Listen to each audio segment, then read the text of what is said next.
साहबा जी जमात जे मथां बि जॾहिं दुनिया जे अंदरि को ॾुखियो वक़्तु आयो, साहबा जी जमात जे मथां बि जॾहिं कंहिं तनक़ीद कई त रब्बुल आलमीन उन जो पाण दिफ़ा कयो। छो साहबा का मामूली जमात थोरे आहे। साहबा जो त अलाह वटि हिकिड़ो वॾो मर्तबो मक़ाम आहे।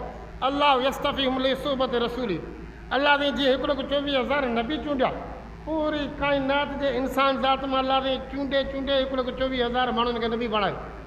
पूरी काइनात जे इंसान ज़ात मां अलाह ने जेके नबी चूंडिया, इहा चूंड अहिड़ी आला क़िस्म जी हुई जो नबी गुनाह त ठहे पर गुनाह जे तसवर इरादे खां ई पाक हुया।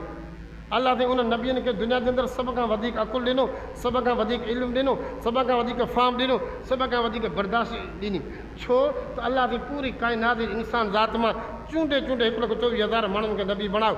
ईअं अलाह यस्तफ़ीहुम लिसुहबत रसूली, अल्लाह साईं बि तव्हां असांजी हिन उम्मत मां हिकिड़ो 24,000 माण्हू चूंडी करे मुहम्मद मुस्तफ़ा जा ग़ुलाम बणाए छॾिया, जंहिंखे तव्हां असां साहबा चवंदा आहियूं। साहबा का मामूली शइ कोन्हे, साहबा जो त अलाह वटि उहो मर्तबो ऐं मक़ाम आहे।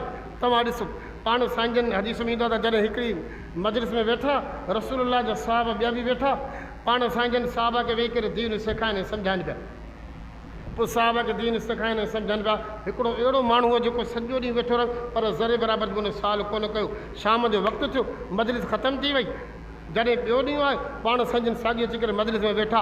कॾहिं को साहबी उथी करे रसूल खां मसइलो पुछा करे पाण साईं जन जवाबु ॾियनि, कॾहिं रसूलुल्लाह मसइलो सम्झाए त साहब रसूलुल्लाह सां मुखातिबु थियनि। पर जेको माण्हू पहिरें ॾींहुं ख़ामोश थी करे वेठो रहियो त ॿिए ॾींहुं बि ख़ामोश थी करे वेठो रहियो। मजलिस ख़तमु थी वई, सभु माण्हू पंहिंजे घरनि जे तरफ़ हलिया विया। जॾहिं टियों ॾींहुं आयो वरी साहब रसूल जे साम्हूं अची करे वेठा, पाण साईं जन साहब खे दीन सेखारीनि सम्झाइनि पिया।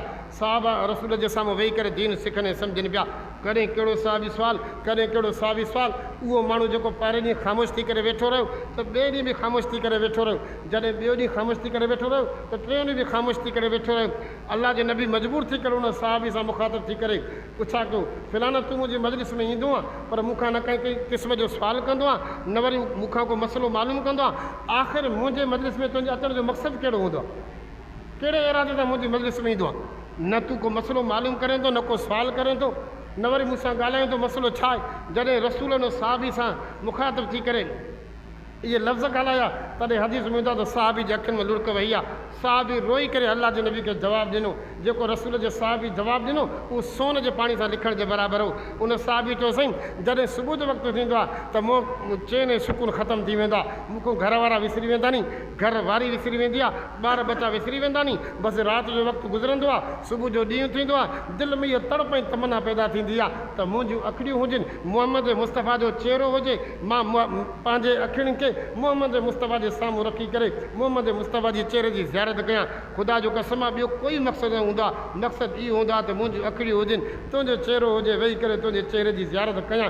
जॾहिं रसूल खे साहब इहो जवाबु ॾिनमि, अलाह जो नबी एॾो ख़ुशि थियो जो फरमाए त हनी लक या फलान, फिलाना तोखे मुबारक हुजे जंहिं ईमान ऐं इस्लाम वारी हालत में मां मुहम्मद मुस्तफ़ा जी चहिरे जी ज़ियारत कई। ईमान ऐं इस्लाम वारी हालत में दुनिया जो जान छॾे रब उन जे मथां जानम जी बाइक हराम करे छॾियो आहे। आयो सम्झ में? इहो साहबा जो मर्तबो ऐं मक़ाम आहे। छो अलाह यस्तफ़ीहुम लिसुहबत रसूली, अलाह साईं हिन उम्मत मां हिकिड़ो 24,000 साहबी चूंडी करे मुहम्मद मुस्तफ़ा जा ग़ुलाम बणाया। उन्हनि अलाह जे नबी जे मथां पंहिंजी जान क़ुर्बान कई, माल क़ुर्बान कयो, मिट माइट क़ुर्बान कयो। उन अलाह जे नबी जे मथां देश क़ुर्बान कयो, वतन क़ुर्बान कयो, बच्चा ॿार क़ुर्बान कयो। पर ख़ुदा जो कसम मुहम्मद मुस्तफ़ा जे दामन खे कॾहिं बि कोन छॾियो। पंहिंजे सकनि मां मिटनि माइटनि सां दुश्मनी त बर्दाश्त कयूं पर रसूल जे दामन खे कॾहिं कोन छॾियो। तव्हां ॾिसो हज़रत उमर फारूक रज़ी अलाह ताला नो जॾहिं जंग बदर जे मैदान में शरीक थिया, हज़रत उमर फारूक रज़ी अलाह ताला जे साम्हूं सको मामूं अची वियो। हज़रत उमर फारूक खे मौक़ो मिलियो तलवार सां वार करे उन हमरा खे जानम रसीद करे छॾियईं। जॾहिं जंग ख़तमु थी वई तॾहिं हज़रत उमर खां हिकिड़े साहबी पुछा कयो, उमर तूं त वॾो जंगजू माण्हू आहे, इहो असांखे यकीन आहे, पर मसइलो इहो आहे त जॾहिं तुंहिंजे साम्हूं मामूं आयो, हिकिड़े दफ़े हिकिड़े पासे मुहम्मद मुस्तफ़ा, ॿिए पासे तुंहिंजो मामूं हुयो, तूं मामो सम्झी करे उन जे लाइ कुझु नरमी त करे हा, मामे खे तूं छो जेको आहे क़तल करे जानम रसीद कयो। जॾहिं उन साहबी हज़रत उमर खे इहो मसइलो मालूम पियो तॾहिं हज़रत उमर जेको जवाबु ॾिनो उहो अजीब क़िस्म जो जवाबु हो। जो ख़ुदा जो कसम आहे त हिकिड़ो मामो हो जेको मुहम्मद मुस्तफ़ा जो दुश्मन हुयो, पर जेकॾहिं हज़ारे माने मामा मुहम्मद जा दुश्मन हुजनि हा, समूरनि खे गजर ऐं मुरी वांगुरु कटे करे मुहम्मद मुस्तफ़ा जे इज़त मथां क़ुर्बान करे छॾिया।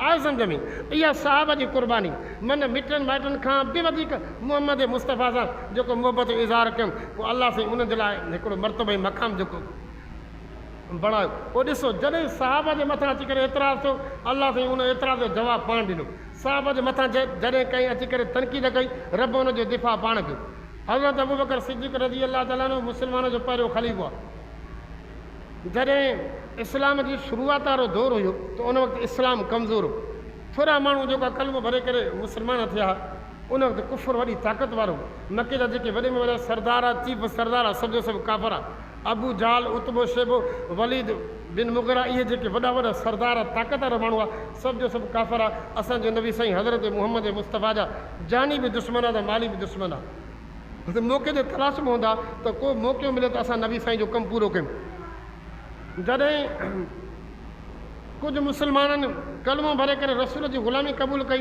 उन मां कुझु त अहिड़ा मुस्लमान हुआ जेके मुस्लमान त थिया हुआ पर काफ़रनि जा ग़ुलाम हुआ जीअं हज़रत बिलाल साईं रज़ी अल्लाह ताला अन्हु हज़रत अम्मार साईं रज़ी अल्लाह ताला अन्हु इहे अहिड़ा मुस्लमान हुआ जंहिं कलमो भरे मुहम्मद मुस्तफ़ा जी ग़ुलामी खे त क़बूल कई मुहम्मद मुस्तफ़ा जे मथां ईमान त आंदो हुयो पर हुआ जेको आहे ग़ुलाम हज़रत बिलाल साईं उमैया बिन खलफ़ जो ग़ुलाम हुयो उमैया बिन खलफ़ मके जो वॾो सरदार हुयो ऐं इस्लाम जो वॾे में वॾो दुश्मन हुयो उहो रसूल जी काई ॻाल्हि बर्दाश्त करण जे लाइ तयारु कोन हो जॾहिं हुनखे ख़बर पई त बिलाल कलमो भरे करे मुहम्मद मुस्तफ़ा जो ग़ुलाम बणियो आहे तॾहिं ज़मीन पेरनि खां निकिरी वई हज़रत बिलाल त हुनजो ग़ुलाम हुयो हज़रत बिलाल खे घुराए करे चई त मूंखे ख़बर पई आहे त तूं बेदीन बणिजी आहे कि कीअं भला जो शायदि की तूं असांजे अॿे ॾाॾे जे दीन खे छॾे करे हे मुहम्मद मुस्तफ़ा जे दीन खे क़बूल कयो आहे हुन चयो हा साईं मां तव्हांजे अॿे ॾाॾे जे दीन खे छॾे करे मुहम्मद मुस्तफ़ा जे दीन क़बूल कयां चए बिलाल तोखे मां मोहलत ॾियां तूं थोरे वक़्त लाइ तूं सोचे वठि जेकॾहिं तूं पंहिंजी दिलि मां मुहम्मद मुस्तफ़ा जी मुहबत कढी त ठीकु आहे न त मां तोसां उहो असरु कंदुमि जो तुंहिंजो पोयां नस्ल अची करे यादि कंदा बिलाल जो जेको जवाबु हो उहो सोन जे पाणी सां लिखण जे बराबरि हो बिलाल जो ख़ुदा जो कसम आहे मुंहिंजी दिलि में मुंहिंजे महबूब मुहम्मद मुस्तफ़ा जी मुहबत अची वई आहे तूं केतिरी बि मूंखे तकलीफ़ ॾींदे केतिरी बि सज़ा ॾींदे तूं मुंहिंजो मौला ऐं मालिक ऐं मूंखे सज़ा त ॾेई सघे थो मुंहिंजे जिस्म खे टुकड़ा टुकड़ा त करे सघे थो पर मुंहिंजी दिलि मां मुंहिंजे महबूब मुहम्मद मुस्तफ़ा जी मुहबत खे कढी कोन थो सघे हज़रत बिलाल जॾहिं इहो जवाबु ॾिनुमि तॾहिं जेको आहे उमैया बिन खलफ़ काढिजी वियो उमैया बिन खलफ़ चयो त जेका तितल वारी हुजे हालांकि अरबस्तान जी ज़मीन एॾी वॾी गरम आहे जो माण्हू उन अरबस्तान जी ज़मीन ते पेरनि उगाड़ो 5 मिंट में हली कोन थो सघे एॾी ख़तरनाक पथरेली सख़्तु ज़मीन आहे हज़रत बिलाल खे ततल वारी जे मथां लेटा वेंदो रुगो लेटा जो कॾहिं वञी आहे त बि ठीकु आहे पर ततल वारी जे मथां लेटाए करे हज़रत बिलाल जे हथ में पेर ॿधी करे उन जे वरी मथां ॻाढ़ा पथर रखिया वेंदा हुआ त जीअं जिस्म हेॾे होॾे चुरी कोन सघे तव्हां असां पंहिंजे जेको आहे दिलि ते हथ आणूं असां भला इहा तकलीफ़ थोरे वक़्त लाइ बर्दाश्त करे सघंदासीं न न थोरे वक़्त लाइ बर्दाश्त करे कोन सघंदासीं कलाकनि जा कलाक ॾींहंनि जा ॾींहं हज़रत बिलाल ततल वारी जे मथां लेटियो पियो हूंदो मथो पथर पिया हूंदा हथ ऐं पेर ॿधा पिया हूंदा बिलाल खे चयो वेंदो त मुहम्मद मुस्तफ़ा जी मुहबत पंहिंजी दिलि मां कढ चवंदो आहद आहद हिकिड़े ख़ुदा जे मथां ईमान आंदो आहे हिकिड़े ख़ुदा जे रसूल हज़रत मुहम्मद मुस्तफ़ा जे मथां ईमान आंदो आहे उमैया बिन खलफ़ ॾिठो त हीउ जेको आहे मज़बूत माण्हू आहे हाणे मां सदा जो तरीक़ेकार मटायां वरी जॾहिं ॾींहुं ख़तमु थिए राति जे वक़्त में हज़रत बिलाल साईं खे ज़ंजीरनि में जकड़े करे राति जे वक़्त में कोड़ा हया वेंदा हिकिड़े पासे ॾींहं जो तकलीफ़ ॿिए पासे राति जे वक़्त में ज़ंजीरनि में जकड़ियो वेंदो राति जे वक़्त में कोड़ा लॻाया वेंदा कोड़ा हणण जे करे जिस्म जे फट थी वेंदा हुआ जिस्म फाटी पवंदो वरी बिलाल खे जेको आहे ॾींहं जो साॻियो ततल वारी जे मथां लेटाए वेंदो पर बिलाल जी ज़ुबान ते आहद आहद जा लफ़्ज़ हूंदा हुया तॾहिं बि हुननि ॾिठो त बिलाल अञा बि कोन थो मुड़े वरी छा कई ओबाश छोकिरनि खे घुराए करे उमैया बिन खलफ़ चयो त हिन बिलाल खे ॻिची में रसो विझी करे मके जे सॼे सरज़मीन में घुमायो मके जे घिटियुनि में घुमायो को मामूली इंसान कोन हुयो बिलाल रसूलुल्लाह जो साहबी हो मां तव्हांखे ॿुधायां त साहबा जे मथां अलाह साईं जानम जी बाहि खे हराम करे छॾियो आहे छो त हुननि ईमान इस्लाम वारी हालत में मुहम्मद मुस्तफ़ा जी चेहरे अनवर जी ज़ियारत कई अथनि पर ख़ुदा जे रसूल जी मुहबत जे करे केॾियूं तकलीफ़ूं बर्दाश्त करनि था उहो बास बदमाश छोकिरा ॻिची में रसो विझी करे हज़रत बिलाल खे सॼे मके जे घिटियुनि में घुमाईंदा त बि बिलाल चवंदो ahad ahad ahad बसि अकेलो ख़ुदा आहे जंहिंजे मथां मां ईमान आंदो आहियां मुहम्मद मुस्तफ़ा उनजो नबी आहे, उनजी दिलि मां पंहिंजी मुहबत पंहिंजी दिलि में समाई आहे, इहा कॾहिं बि कॾहिं कोन थो सघां। हुननि ॾिठो त हाणे बिलाल जो का कोन मिलंदो। हिकिड़े मरतबे इत्तिफ़ाक़नि हज़रत बिलाल जी सदा इहा जारी सारी हज़रत अबू बकर सिद्दीक़ उतां गुज़रियो। हज़रत अबू बकर सिद्दीक़ बिलाल जी सदा ॾिसी करे परेशान ऐं मायूस थियो, घर जे अंदरि मोटी वियो। घर में जेके बि पैसा हुआ सभु पैसा ॻोथरी में विझी करे खणी करे उमैया बिन खलफ वटि आयो। चए बिलाल तूं आज़ादु कर, इन जे लाइ जेतिरा पैसा घुरे मां पैसा ॾियण जे लाइ तयारु आहियां। उमैया बिन खलफ चयो त बिलाल आज़ादु कंदुमि, पर हिकिड़ो शर्त आहे, शर्त इहा त जेको तुंहिंजो ग़ुलाम आहे उहो त काफ़िर आहे, उनजो मज़हब असां वारो आहे, पहिरियों इहो ग़ुलाम मूंखे ॾे, ॿियो 1000 दिरहम में मां इन जे एवज़ में वठंदोमांइ। हज़रत अबू बकर सिद्दीक़ जो चलो ठीकु आहे। हज़रत बिलाल को जो मिट माइट त कोन हो, हज़रत अबू बकर कुरैशी हो, बिलाल हबश जो हो, सिर्फ़ु मोहबत इन जे करे ई त कलमो भरे करे मोहम्मद मुस्तफ़ा जो ग़ुलाम बणियो आहे। हज़रत अबू बकर सिद्दीक़ जो इहो मूंखे शर्त क़बूल आहे। हज़रत अबू बकर सिद्दीक़ पंहिंजे घर में वियो, पंहिंजो ग़ुलाम वठी करे उमैया बिन खलफ जे हवाले करे 1000 दिरहम ॾेई करे हज़रत बिलाल खे आज़ादु करे मोहम्मद मुस्तफ़ा जे क़दमनि वठी करे पहुचाइनि। रसूल ॾाढो ख़ुशि थियो। उन खां बाद में जॾहिं हज़रत अबू बकर सिद्दीक़ जो अबो, तंहिंजो नालो अबू कुहाफ़ा हो, उन वक़्तु हू मुस्लमान कोन थियो, अञा ग़ैर मुस्लिम काफ़िर हुयो। उनखे ख़बर पई त तुंहिंजे पुटु अबू बकर सिद्दीक़ हेतिरा पैसा ॾेई करे हे ग़ुलाम वरितो आज़ादु कराईंदो। उन जेको आहे हज़रत अम्मार खे आज़ादु करायो, हज़रत बिलाल खे आज़ादु करायो, फिलाने फिलाने खे आज़ादु करायो आहे। इहा ख़बर जॾहिं अबू कुहाफ़ा खे पई, हज़रत अबू बकर सिद्दीक़ पंहिंजे दोस्तनि सां वेठो, अबू कुहाफ़ा घुमंदो फिरंदो सिधो हज़रत अबू बकर सिद्दीक़ वटि आयो।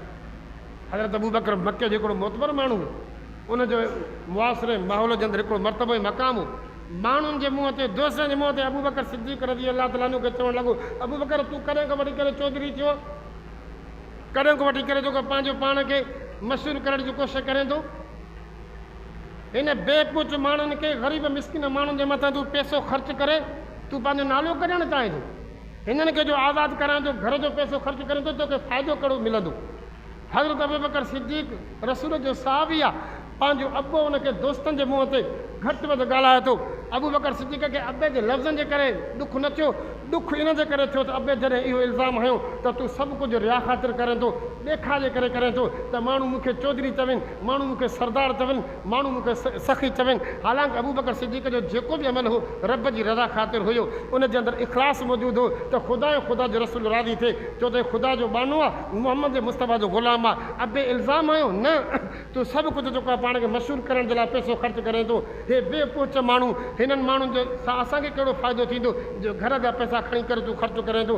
अबू बकर सिद्दीक़ अखियुनि में लुड़क वई आहे। अबू बकर सिद्दीक़ फ़रियाद खणी करे रसूल वटि अचे थो त वञी करे मां पंहिंजे महबूब खे चवां त मुंहिंजो अबे मुंहिंजे मथां इल्ज़ाम हयो आहे। हालांकि मुंहिंजो मक़सदु इहो त न आहे, अञा मोहम्मद मुस्तफ़ा वटि पहुतो कोन्हे। अलाह साईं जिब्राइल खे मोकिलियो, जिब्राइल वञी करे मुंहिंजे बाबू खे ॿुधाए त अबू बकर सिद्दीक़ सां, अबू बकर सिद्दीक़ जे लाइ तूं का बि लफ़्ज़ न चओ, आउं रब्बुल आलमीन अबू बकर सिद्दीक़ जो दिफ़ा कयां थो। जेके उनजे मथां इल्ज़ाम लॻानी, उन इल्ज़ाम जो जवाबु मां रब्बुल आलमीन पाण ॾियां थो।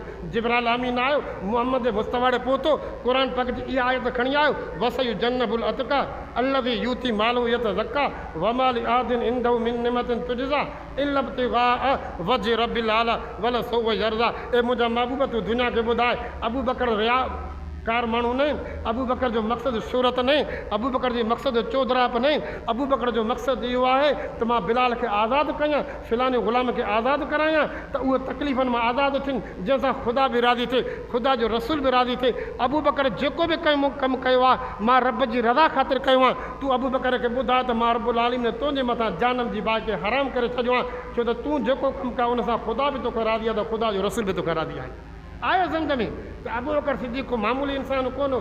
अर्ज़ु पियो कयुमि त साहब जे मथां जॾहिं बि दुनिया जे अंदरि को इल्ज़ाम लॻो आहे, साहब जे मथां दुनिया में जॾहिं का तनक़ीद कई वई आहे त उनजो दिफ़ा रब्बुल आलमीन पाण कयो आहे। पोइ जंहिं बि दौर में साहब जे मथां तनक़ीद कई आहे, साहब जे मथां जंहिं बि अची करे जेको इल्ज़ाम हया नी, उनजो दिफ़ा रब्बुल आलमीन पाण कयो आहे, छो त अलाह सां 1,24,000 साहबी मोहम्मद मुस्तफ़ा खे चूंडे करे ॾिना। आयो सम्झ। हे त हज़रत अबू बकर सिद्दीक़ रज़ी अल्लाह ताला जो मसलो।